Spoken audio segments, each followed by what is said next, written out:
कैसे आई हो मोरा पहुआ पिराता वे। भोले बाबा कैसे आई हो मोरा पहुआ पिराता वे।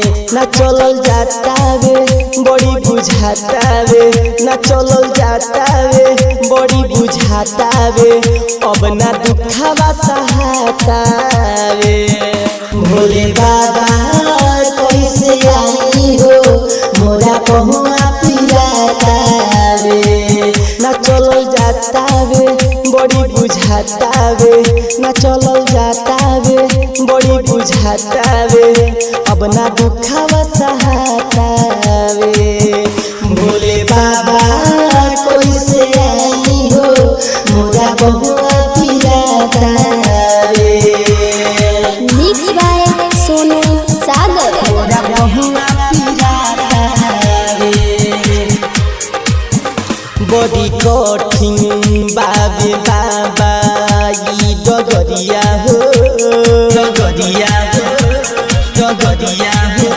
ऊंचे पर्वत पर बसे रावा सहरिया हो, हरिया। बड़ी कठिन बाबे बाबा ई डगरिया हो। ऊंचे पर्वत पर बसे रावा सहरिया हो। सुइया पहाड़ पर चढ़ी जब डगमगाता वे। भोले बाबा कैसे आई हो मोरा पहुआ पिराता वे, मोरा पहुआ पिराता वे, मोरा पहुआ पिराता वे। मिक्स बाय सोनू सागर। हम सुल्तान तो गज से भरन जलवा हो, जलवा हो, जलवा हो। सब में कमलेश भीम चले पाए दलवा हो।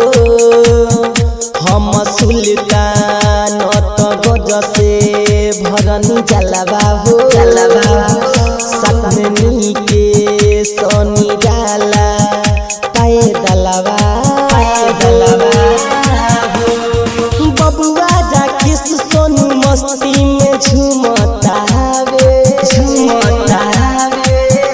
भोले बाबा कैसे आई हो मोरा पहुआ पिराता वे, मोरा पहुआ पिराता वे।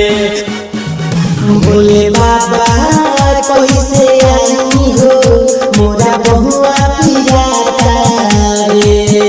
भोले बाबा कैसे आई हो मोरा पहुआ पिराता वे। ना चलल जाता वे बड़ी बुझाता वे, ना चलल जाता वे बड़ी बुझाता वे, अब ना दुखवा सहाता वे।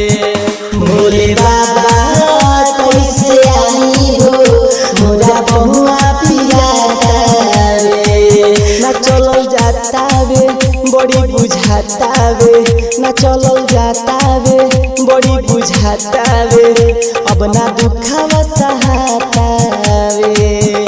भोले बाबा कैसे आई हो मोरा पहुआ पिराता वे। सरस्वती रिकॉर्डिंग स्टूडियो ब्रह्मा मोड़।